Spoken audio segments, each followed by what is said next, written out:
Alhamdulillah, salatu wassalamu ala rasulillahi sallallahu alayhi wasallam. Amma baad, karibu tena katika tanbihi yetu ya mwezi mtukufu wa Ramadhani.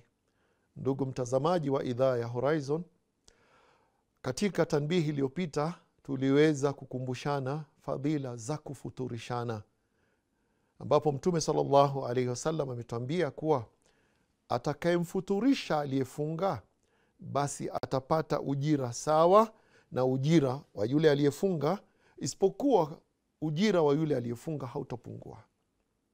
Kwa hivyo utaona katika mwezi mtukufu wa Ramadhani watu hufanya bidii kufuturishana. Na tukasema kufuturisha sio lazima uandae karamu kubwa, ualike watu wale mabiriani mpaka chakula kibaki kitupwe kingine. La, hata kumfuturisha mtu kwa tende moja au chupa ya maji au glasi ya maji, itakuwa umepata thawabu hiyo aliyoahidi Mtume sallallahu alaihi wasallam.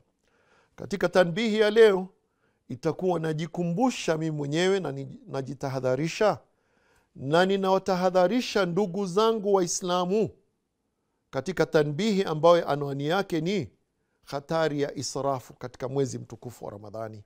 Kujiepusha na israfu katika mwezi mtukufu wa Ramadhani.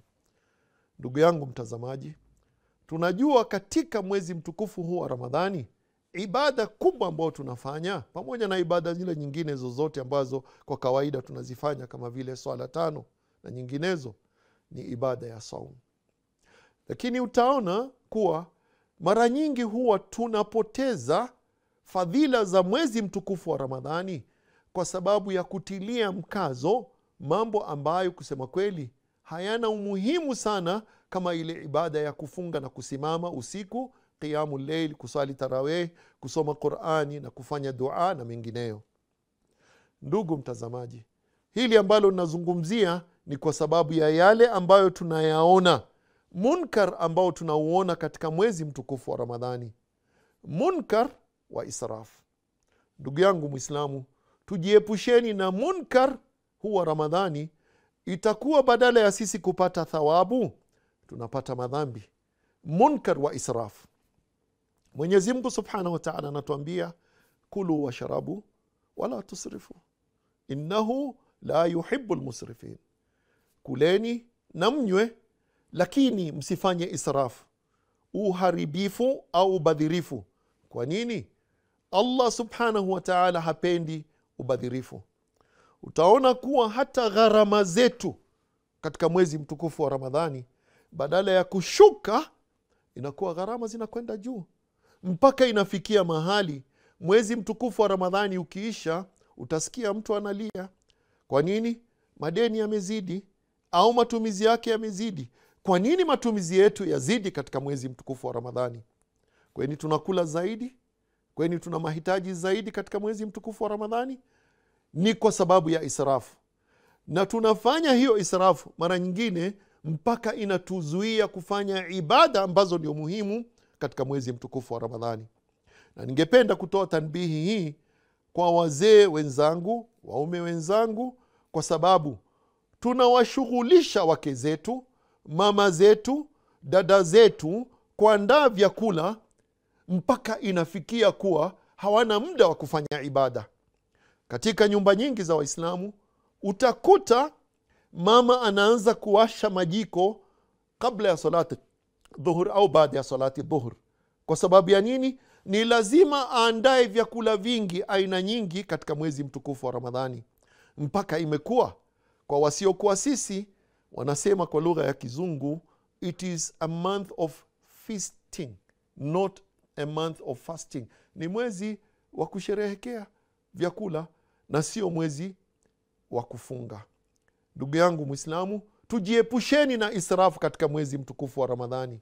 Kwani ili saumu yako itimie, na lazima kupatikane juisi ya machungwa, juisi ya limau, juisi ya maembe, juisi ya ukwaju na nyinginezo. Lazima kupatikane sambusa ya viazi, sambusa ya mboga, sambusa ya samaki, sambusa ya nyama. Lazima zipatikane hizo zote. Wali mweupe, wali wa manjano, wali wa biriani, wali wa nazi. Lazima kupatikane chapati za mayai, chapati za brown, chapati, mpaka inakuwa ni israfu tunaharibu vyakula sana mwezi mtukufu wa Ramadhani. Kama unataka kutumia, kwa nini hivyo vyakula basi usitoe sadaka? Kuna wengine hivyo vyakula ambavyo vinatupwa kwenye mapipa, kuna watu maskini ambao wanahitaji. Kwa hivyo ndugu yangu Muislamu, tuwapeni wake zetu nafasi ya kufanya ibada mwezi mtukufu wa Ramadhani. Mama apate nafasi ya kusoma Qur'ani, apate nafasi ya kwenda kuswali tarawih, apate nafasi ya kufanya adhkar katika mwezi mtukufu wa Ramadhani. Sio ikifika maghrib yuko taabani kwa sababu alianzia. Mpaka tunaongeza wafanyikazi majumbani, wanaongezeka katika mwezi wa Ramadhani. Kwa nini? Kuna mapishi mengi katika mwezi mtukufu wa Ramadhani. Je, hebu tuangalieni, ndio lengo la mwezi mtukufu wa Ramadhani? Kwa hivyo katika tanbihi ya leo ninatoa tahadhari, onyo, tuepukaneni na huu munkar wa israfu katika mwezi mtukufu wa Ramadhani. Munkar wa kuwafanyisha kazi wake zetu na dada zetu na mama zetu hivi kwamba hawapati nafasi ya kufanya ibada katika mwezi mtukufu wa Ramadhani. Ittaqullah fi nisaina, tuogopeni Mwenyezi Mungu, wa fi ummahatina wa fi zawjatina, tuogopeni Mwenyezi Mungu katika mama zetu na wake zetu na dada zetu wapate nafasi ya ibada, na tumwogopeni Mwenyezi Mungu katika israfu. Tujiepusheni na israfu katika mwezi mtukufu wa Ramadhani. Na hii ndio tanbihi yetu ya leo. Assalamu alaikum wa rahmatullahi wa barakatuh.